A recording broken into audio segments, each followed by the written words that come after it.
Hello everyone. आज है 13 मई और हमारे पास डिस्कस करने के लिए दो आर्टिकल है। तो पहला आर्टिकल है इंडिया नेपाल रिलेशन। ये जीएस पेपर 2 में काम आएगा। तो भारत का और नेपाल का संबंध कैसा रहा है, पहले मैं बैकग्राउंड डिस्कस करूँगा, उसके बाद अभी क्या हुआ फिर वो बताऊँगा। तो अगर बैकग्राउंड की बात करें तो एक पड़ोसी होने के नाते भारत का नेपाल के साथ एक बहुत ही अच्छा संबंध रहा है। भारत नेपाल के साथ एक यूनिक बॉर्डर शेयर करता है। तकरीबन भारत के 5 राज्य नेपाल के बॉर्डर से लगता है। तकरीबन वो कौन से है? ये है सिक्किम, वेस्ट बंगाल, बिहार, यूपी, उत्तराखंड। और 1950 में Indo Nepal treaty of peace ये साइन हुआ था भारत और नेपाल के बीच में 1950 में। तो ये शांति और एक दोस्ती का संधि भारत और नेपाल के बीच में 1950 में हुआ था। तो ये इसका नेपाल को बेनिफिट क्या था? तो इस ट्रीटी की वजह से भारत नेपाल को फाइनेंशियल सपोर्ट प्रदान करता था, टेक्निकल डेवलपमेंट असिस्टेंस अभी भी देता है, और provide scholarship of Nepali student, और नेपाली विद्यार्थियों को जो है वो स्कॉलरशिप भी प्रदान की जाती है। तो वैसे अगर देखा जाए तो नेपाल के लोगों के साथ जो है भारत काफ़ी फ्रेंडली कनेक्टेड है। भारत और नेपाल के बीच में जो है बॉर्डर कोई फेंसिंग नहीं है, आने जाने में कोई रुकावट नहीं है। तो इस तरीके से नेपाल का रिश्ता भारत के साथ बहुत ही ज़्यादा फ्रेंडली रहा है। लेकिन अभी अगर देखा जाए तो वैसे नेपाल के साथ हमारा सिर्फ जो देखा जाए तो हमारा कई तरह का नेपाल के साथ हम रिश्ता जो है मेंटेन किए हुए हैं, ऐतिहासिक तौर पर भी, धार्मिक तौर पर भी, और सांस्कृतिक तौर पर भी, आर्थिक तौर पर भी, राजनीतिक तौर पर भी। तो इस तरीके से नेपाल के साथ हमारा संबंध है। लेकिन अभी क्या हो रहा है, नेपाल जो है चाइना की तरफ टिल्ड हो रहा है। नेपाल अभी चाइना की तरफ टिल्ड हो रहा है। ऐसा कब से लग रहा है? ऐसा तब से जब से कि 2016 BRI प्रोजेक्ट, जब चाइनीज़ गवर्नमेंट ने जब ये अनाउंसमेंट किया 2016 में। BRI प्रोजेक्ट क्या है? Belt and road initiative. ये चाइना का बहुत ही एम्बिशियस प्रोजेक्ट है। इस प्रोजेक्ट के तहत चाइना जो है 2 तरीके से जो है पूरे एशिया को कनेक्ट करना चाहता है, यूरोप से जुड़ना चाहता है, अफ्रीका से जुड़ना चाहता है, मेरीटाइम रूट से भी जुड़ना चाहता है, लैंड रूट से भी जुड़ना चाहता है। मेरीटाइम मतलब समुद्री रास्ते से भी, और लैंड के रूट से भी जुड़ना चाहता है। तो इस तरीके से चाइना अप्रोच करना चाहता है यूरोप कंट्री तक, अफ्रीका तक, और पूरा एशिया तक। ये बहुत ही बड़ा और बहुत ही एम्बिशियस प्रोजेक्ट चाइना का। ये तब से 2016 से जो है चाइना की तरफ बहुत ही ज़्यादा टिल्ड हुआ है नेपाल। ये हम 2016 BRI प्रोजेक्ट से ही ये चीज़ देख रहे हैं। तो देखिए क्या है, अभी क्या हुआ कि रिसेंट कुछ नेपाल के साथ जो है हमारा एक थोड़ा कंसर्न करेंट इशू अभी ये हुआ कि नेपाल के तो लिपू लेक पहाड़ी इलाका के पास क्या है ना कि भारत एक रोड कंस्ट्रक्शन कर रहा है। ठीक है, रोड कंस्ट्रक्शन के दौरान वो जगह लिपू लेक काला पानी के आसपास ये जगह है। तो इस जगह पर नेपाल का कंसर्न है। नेपाल ये कहता है कि ये नेपाल की भूमि है, मतलब ये नेपाली टेरिटरी है। ये नेपाल का कंसर्न है। ठीक है, ये कंसर्न है। ये सही है, ये गलत है, ये अभी इसकी गहराई में अभी हम नहीं जा रहे। ये नेपाल का कंसर्न है कि ये नेपाली टेरिटरी है। ठीक है, तो इस तरीके से तो देखा जाए तो चाइना का एक एक्टिविटी, अब देखिए चाइना क्या है, बूढ़ी गंडकी हाइड्रो इलेक्ट्रिक प्रोजेक्ट जो है चाइनीज़ कंपनी बहुत ही ये देखिए चाइना का प्रोजेक्ट जो होता है ना, वो इस तरह का प्रोजेक्ट होता है, ट्रांसपेरेंसी नहीं होती है। ट्रांसपेरेंसी मतलब चाइना वो जो है इस तरीके से काम करता है कि चाइना एब्रोड जो है उसका डॉक्यूमेंट जो है पब्लिक में रिलीज नहीं करता। बहुत कम वो जो है अपने सीक्रेट चीज़ें, मतलब कह ले कि वो जो है ज़्यादा से ज़्यादा छिपाने की कोशिश करता है। तो ट्रांसपेरेंसी इस प्रोजेक्ट में बिल्कुल नहीं था। किस तरीके से ये प्रोजेक्ट डील किया चाइना ने, जो नेपाल चाइनीज़ कंपनी ने नेपाल के साथ ये प्रोजेक्ट हाइड्रो इलेक्ट्रिक प्रोजेक्ट ये चला था। तो इस तरीके से देखा जाए तो चाइना का एक्टिविटी बहुत ही ज़्यादा है नेपाल में। और देखिए कि नेपाल के स्कूल में जैसे काठमांडू में कई सारे स्कूल हैं, वहाँ पर मैंड्रिन लैंग्वेज जो है कंपलसरी मैंडेटरी पढ़ाया जाता है। यानी कि ये मैंड्रिन लैंग्वेज जो है ना, ये चाइनीज़ लैंग्वेज है, ये चाइनीज़ लैंग्वेज है। और ये लैंग्वेज जो है काठमांडू नेपाल में पूरी तरीके से ये नेपाल चाइना को खुश करने के लिए ये सब स्टेप जो है ये लिया है। तो major issue took the place अभी देखिए 2015 से ही अगर हम देखें तो ये हमारा नेपाल के साथ कंसर्न, सबसे पहला कंसर्न 2015 में हुआ था। ये तब हुआ था कि जब नेपाल अपना कॉन्स्टिट्यूशन बना रहा था। तो नेपाल जब कॉन्स्टिट्यूशन बना रहा था तो इस वक्त में हुआ ये था कि जैसे कि मधेसी लोग वहाँ पर जो रहते हैं, तो मधेसी लोगों की तादाद तकरीबन नेपाल में अच्छी खासी है। और मधेसी लोगों के साथ जो है बिहार और यूपी का कनेक्शन बहुत ही अच्छा है। तो उस वक्त भारत सरकार ने ये डिमांड किया था, मतलब नेपाली गवर्नमेंट को मधेसी को लेकर उन्होंने कहा था कि अपने कॉन्स्टिट्यूशन में मधेसी को मतलब जो है इस तरह कहा था कि इनको मतलब कुछ ये कह लीजिए कि मधेसी को लेकर कंसर्न जाहिर किया था भारत सरकार ने। तो ये जो है नेपाली गवर्नमेंट को बिल्कुल अच्छा नहीं लगा। उनको लगा कि ये भारत जो है हमारे अंदरूनी मामले में दखल दे रहा है। तो इस वक्त हुआ ये था कि अनऑफिशियल ब्लॉकेज भी लग गया था और भारत से कई सारी जो है जो कह लें कि ज़रूरी चीज़ें जो नेपाल जाती थी वो रुक गया था। और फिर इस तरीके से एंटी इंडिया सेंटिमेंट जो है नेपाल में बहुत उग्र हो चुका था। और बहुत सारे लोग जो है इंडिया को लेकर कई सारे कंसर्न जो है गलतफहमियाँ नेपाल में 2015 में ही पैदा हुआ था, जब वो अपना कॉन्स्टिट्यूशन के मधेसी लोगों के कंसर्न को लेकर जो है भारत जब उसको अप्रोच करने की कोशिश कर रहा था। और एक चीज़ और देखिए कि जब भारत जो है 370 और 35 से ये धारा जब वो वहाँ से हटाया जम्मू कश्मीर से, तो इसको लेकर श्रीलंका, मालदीव्स, बांग्लादेश ये सब भारत को सपोर्ट किया।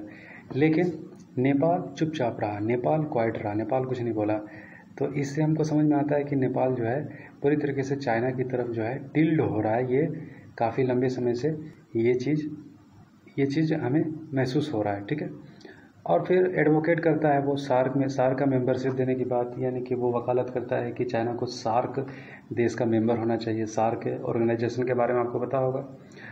तो सार्क देश के मेंबर में कौन कौन देश है, सार्क देशों का कौन कौन मेंबर है, चलिए आप ये कमेंट बॉक्स में लिख दीजिए आप। तो ये चीज़ है, ये मेंबरशिप देने के लिए जो है चाइना को मेंबरशिप देने के लिए वकालत करता है नेपाल। तो इससे पता चलता है। Recent releasing the new official map of the India Nepal criticise. और जो अभी हमने जो भारत धारा 370 और 35 से हटाने के बाद और लद्दाख और जम्मू को यूनियन टेरिटरी बनाने के बाद ये क्या हुआ कि फिर भारत ने जब अपना नया मैप इशू किया तो इसमें नेपाल ने अपना कंसर्न जाहिर किया। नेपाल ने कहा ये काला पानी वही जगह था। नेपाल काला पानी जो एरिया है वो टेरिटरी है, वो इंडियन टेरिटरी में जो उसको दिखाया गया। तो नेपाल इसको लेकर कंसर्न जाहिर किया, ठीक है। देखिए इसके बारे में मैं डिटेल्स में नहीं कह सकता, ये कंसर्न क्या है, सही कितना गलत, वो चीज़ जो है फ्यूचर में देखा जाएगा। लेकिन नेपाल का ये कंसर्न है जो मैं यहाँ पर आर्टिकल में चर्चा कर रहा हूँ, ठीक है। तो ये क्लेम करता है लेपू लेक, वही बॉर्डर जो काला पानी एरिया जो टच करता है भारत के सीमा के आसपास में। तो ये इस एरिया को जो है काला पानी वो नेपाल अपनी टेरिटरी क्लेम करता है। तो ये होगा, ये आर्टिकल पूरा कंप्लीट हो गया।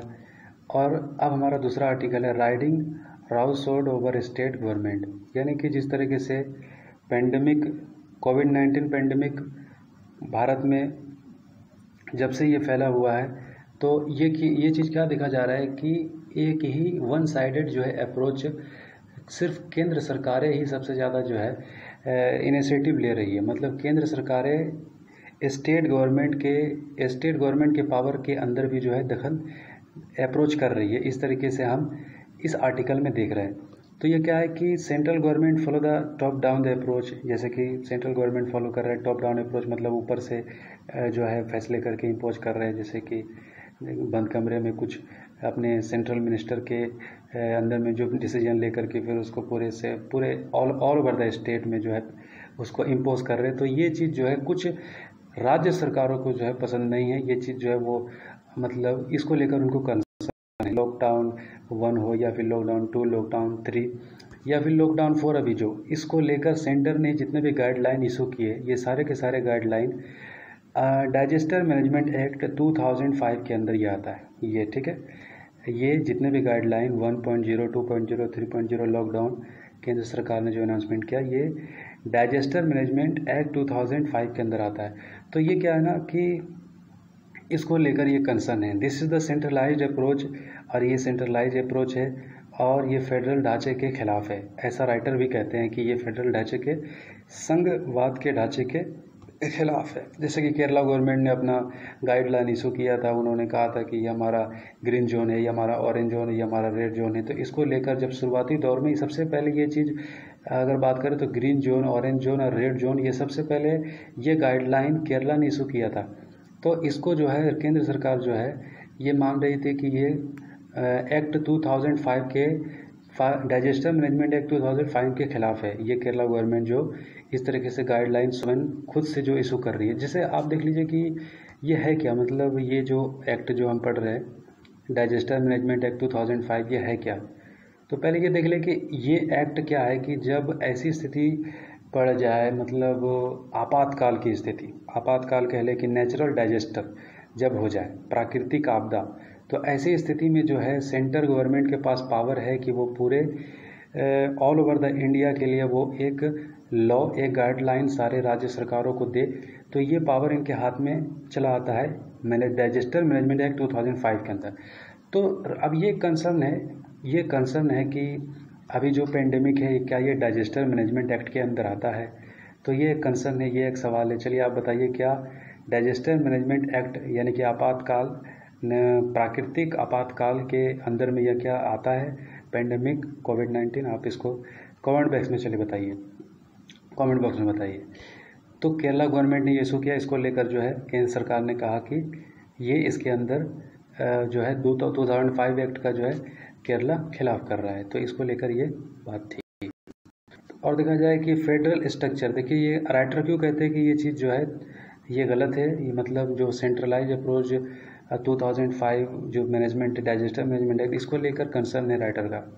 सबसे पहले देखिए कि 7th शेड्यूल में हमारे जितने भी जो काम है, ये सारे के सारे कार्यों को तीन 7 शेड्यूल में, हमारे संविधान के 7 शेड्यूल में बांट दिया गया है। एक यूनियन लिस्ट है, एक स्टेट लिस्ट है और एक कंकरेंट लिस्ट है, और फिर रेजुडरी पावर है।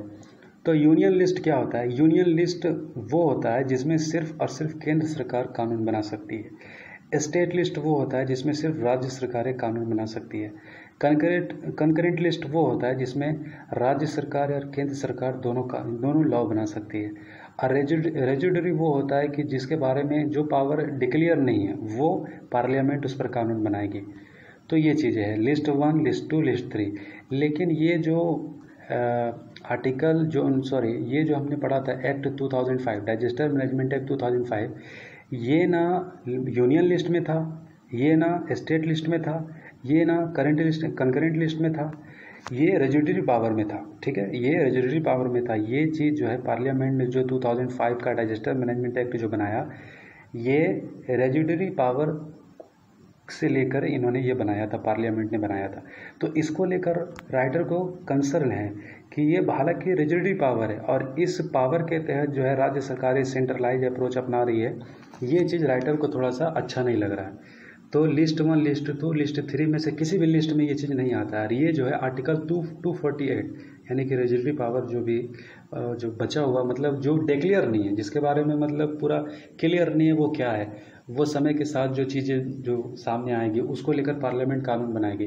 तो ये आता है आर्टिकल अंडर 248 के अंदर आता है। तो इसको लेकर कंसर्न है कि जो पावर डिक्लेयर में नहीं है उस पावर को लेकर सेंट्रलाइज अप्रोच जो सेंट्रल गवर्नमेंट बनाने की कोशिश कर रही है, ये चीज़ सही नहीं, ये राइटर का कंसर्न है। ठीक है, सुप्रीम कोर्ट ने भी जो है ये एक केस था गॉडफ्रे फिलिप्स और versus state of UP, 2005 legislative list must be the interpreted harmoniously. इन्होंने कहा था कि 2005 में एक सुप्रीम कोर्ट ने ये केस का ये Godfrey Phillips versus state of UP case में इन्होंने कहा था कि स्टेट गवर्नमेंट और सेंट्रल गवर्नमेंट को रेजुडरी पावर पर कानून बनाने के लिए हारमोनियसली मतलब एक दूसरे के साथ एक अच्छा व्यवहार, एक अच्छा कोलैबोरेशन करके जो है कानून को इंटरप्रेट करे, अच्छे तरीके से जो है ये चले। मतलब एक सेंट्रलाइज अप्रोच की तरफ ये बात नहीं थी, सुप्रीम कोर्ट ने भी यही चीज़ कहा था।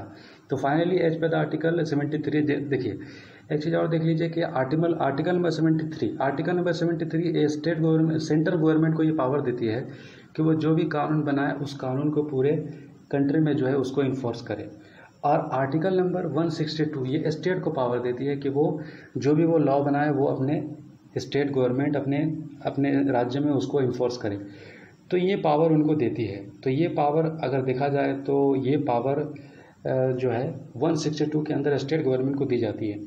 तो लाइक जैसे कि एपिडेमिक डिजीज एक्ट 1897 ये जो आता है ये कानून पहले से ये कानून बना हुआ था। स्टेट गवर्नमेंट के जो अंदर जो 162 के अंदर जो पावर आता है ये एपिडेमिक डिजीज एक्ट 1897 के अंदर ये चीज़ बना हुआ था। यानी कि आप इसको अच्छे से समझिए कि जैसे 73 आर्टिकल के तहत जो कानून सेंट्रल गवर्नमेंट बना दे वो कानून पूरे all over the India enforce करने का पावर भी उनके पास है। और आर्टिकल नंबर 162 के तहत स्टेट गवर्नमेंट जो भी लॉ बना दे वो लॉ उनको अपने राज्य में इन्फोर्स करने का एग्जीक्यूट करने का पूरा पावर है। तो इस तरीके से 1897 में ही स्टेट गवर्नमेंट के अंदर एपिडेमिक डिजीज एक्ट बनाया गया था। एपिडेमिक डिजीज एक्ट ये हुआ कि आपातकाल हेल्थ को लेकर अगर कोई इमरजेंसी स्थिति बन जाती है तो इस इमरजेंसी स्थिति में एक्ट 1897 के अंदर यानी कि 1897 के अंदर ये जो एक्ट स्टेट गवर्नमेंट के अंदर ये आता है हेल्थ ये स्टेट गवर्नमेंट के अंदर आता है कि वो उसके लिए कंट्रोल के लिए वो अपना गाइडलाइन बना सकते हैं, वो उसके लिए लॉ बना सकते हैं और उसको अपने तरीके से वो हैंडल कर सकते हैं। इसको लेकर 1897 में ये बात कही गई थी। इसी को लेकर राइटर का कंसर्न है कि केंद्र सरकार का जो अप्रोच है कोविड-19 को लेकर ये थोड़ा ठीक नहीं है। तो ये रहा हमारा दोनों आर्टिकल, हमने अच्छे तरीके से इसको डिस्कस कर लिया और आई होप कि आपको अच्छे तरीके से समझ में आया हो। ठीक है, तो चलिए आप इसको शेयर कीजिए। Thank you.